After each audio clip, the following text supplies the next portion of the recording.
হায় রে, ঘরে চাল ডাল সমস্ত কিছু ফুরিয়ে এসেছে। কিভাবে যে সংসারটা চালাবো কিছুই বুঝতে পারছি না।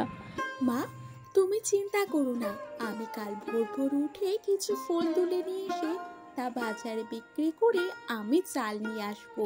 তুমি অত ভেবো না তো। হায় রে আমার পোড়া কপাল, তোর বয়সী মেয়েরা অত সুন্দর শাড়ি গয়না পরে ঘুরে বেড়ায়, আর তুই কি না সংসার চালাবি?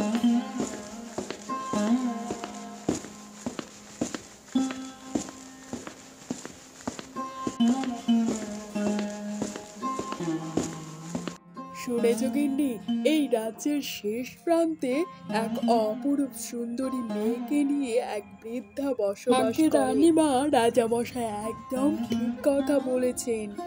শুনেছি সেই কন্যা রূপে গুণে একেবারে ভরপুর। দেখুন মহামন্ত্রী, সেই মেয়ে নিশ্চয়ই সুন্দরী হতে পারে, কিন্তু আমার মেয়ে পদ্মাবতীর থেকে সুন্দরী কখনোই হতে পারে না। তাই ভালো সেটাই হবে আপনি আর রাজামশাই সেই মেয়েকে নিয়ে আলোচনা বন্ধ করুন। রানী, এত হিংসে ভালো নয়। আমি তো শুধু সেই কন্যাকে দেখতে চেয়েছি। রাজামশাইয়ের কথা মতো প্রহরী সেই বৃদ্ধার ঘরে আসে। বুড়িমা, রাজামশাইয়ের জরুরি তলব। আপনি রূপমালাকে শীঘ্রই ডেকে দিন। রাজামশাইয়ের জরুরি তলব মানে? আমার রূপমালা কি করেছে? না না না না, আমি আমার রূপমালাকে যেতে দেব না, কোথাও যেতে দেব না। হ্যাঁ বুড়িমা, তুমি ভুল করছো। রাজামশাই। মা, তুমি শুধু শুধু চিন্তা করছো। আমি কারোর কোনো ক্ষতি করিনি, তাই ভয় পাওয়ার কোনো দরকারই নেই। মহারাজ, আপনি কিন্তু এটা ঠিক করছেন না। হ্যাঁ, আমি মানছি সে দেখতে অনেকই সুন্দরী, তা বলে তাকে প্রাসাদে আনা হবে? না না মহারাজ, এরপর তো তাকে দেখে পছন্দ হয়ে গেলে রাজরানী করতেও দুবার ভাববে না।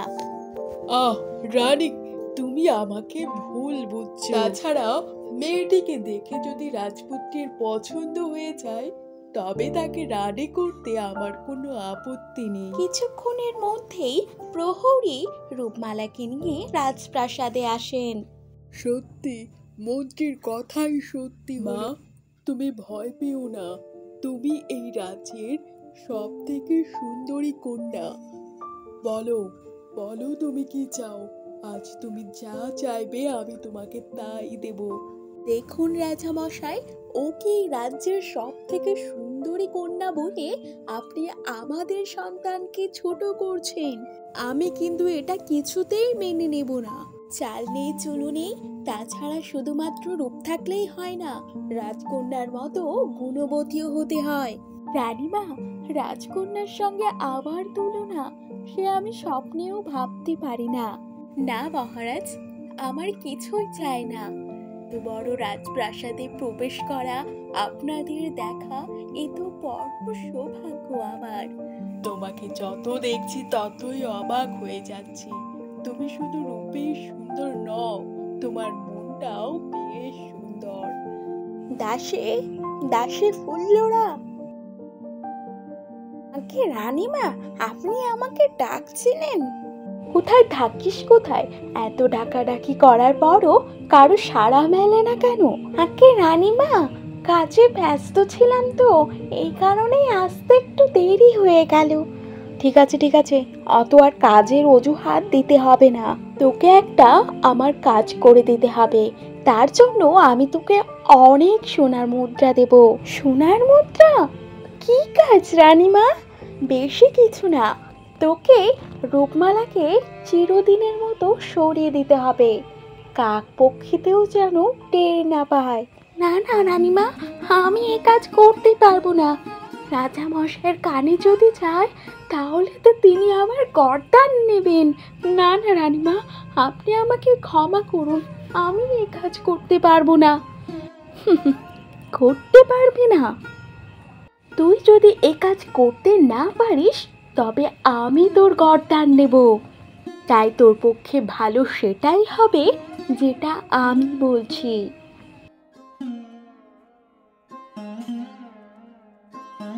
রানীমার কথা মতো দাসী রূপমালাকে মারার জন্য রওনা হয়ে পড়ে।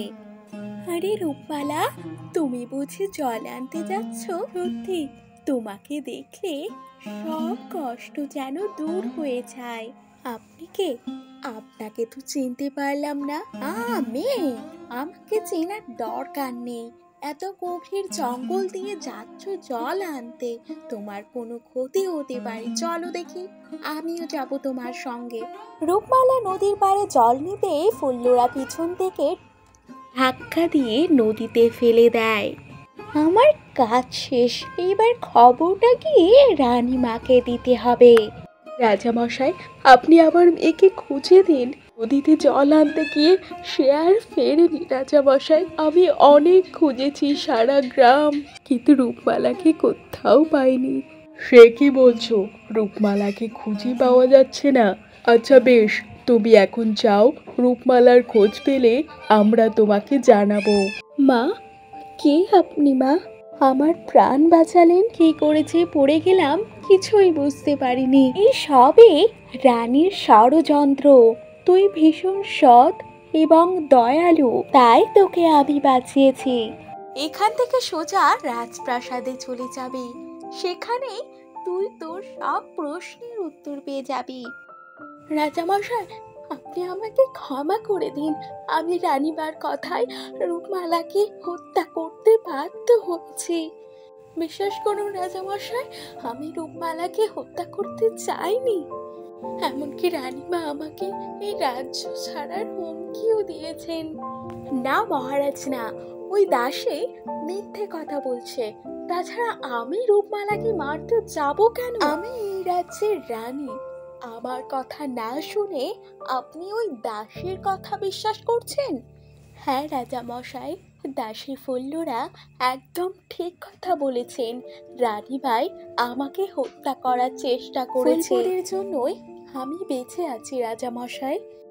ছি ছি রানী ছি, শেষমেশ তুমি কিনা ফুলের মতো ছোট্ট শিশুটিকে হত্যা করতে চেয়েছিলে। আমার প্রথমেই সন্দেহ হয়েছিল তুমি রূপমালাকে প্রথম থেকেই সহ্য করতে পারতে না, তা বলে তুমি হত্যা করতে চাইলে? এ রাজ্যের রানী হওয়ার তোমার কোনো অধিকার নেই। প্রহরী, প্রহরী, এই বিশ্বাসঘাতক রানীকে এখনই বন্দি করো। রাজামশাই, আপনি মাথা ঠান্ডা করুন।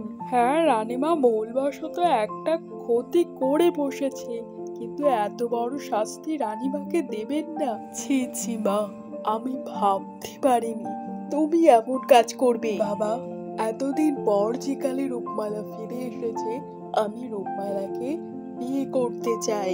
রূপমালার যদি মত না থাকে সেটাও জানাতে পারে।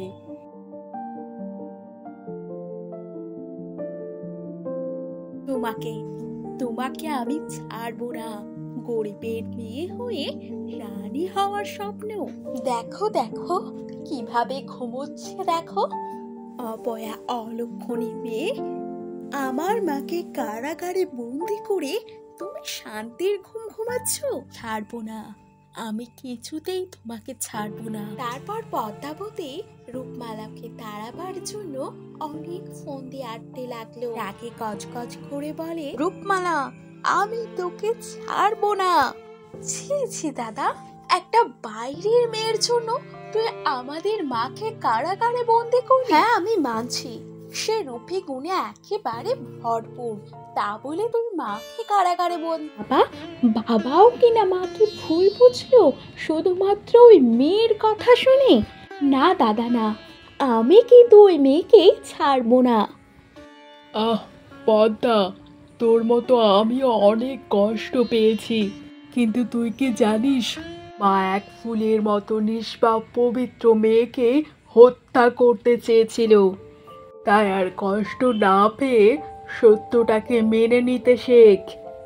তুই রূপমালাকে ভুল ভাবছিস, রূপমালা খুব ভালো মনের মানুষ।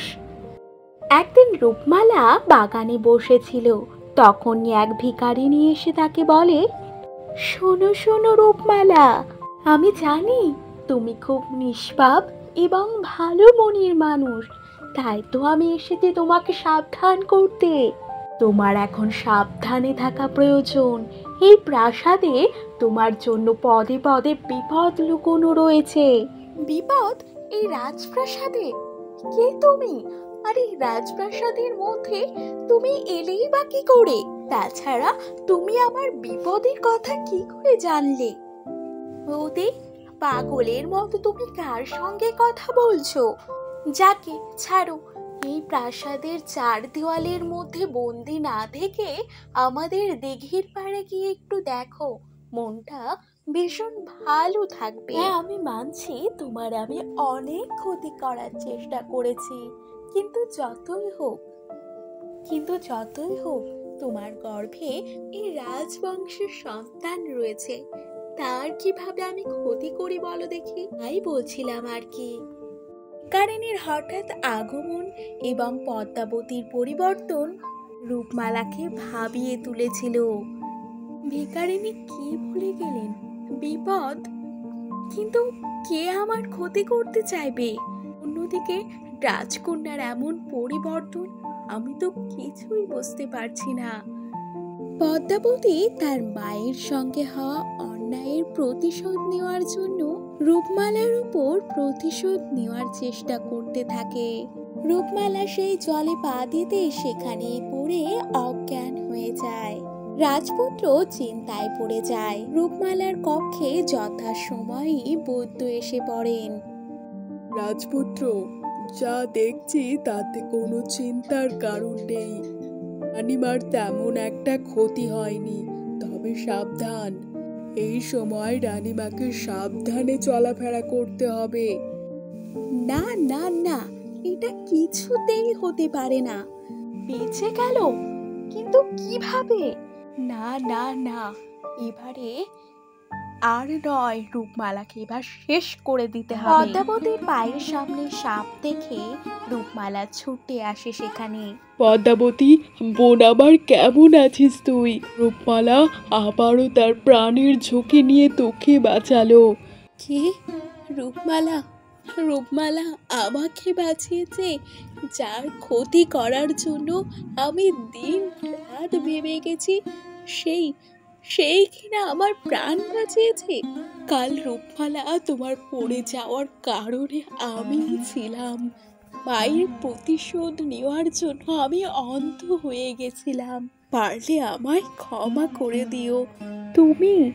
তুমিই আমার ক্ষতি করতে চেয়েছিলে। আমি কিন্তু তোমার থেকে এটা আশা করিনি। তুমি আমাকে বরাবরই ভুল ভেবে এসেছো। রানীমা কোনো কারাগারে নেই, রানীমা সুরক্ষিত রাজপ্রাসাদেই আছে। এখন তুমি সুস্থ হয়ে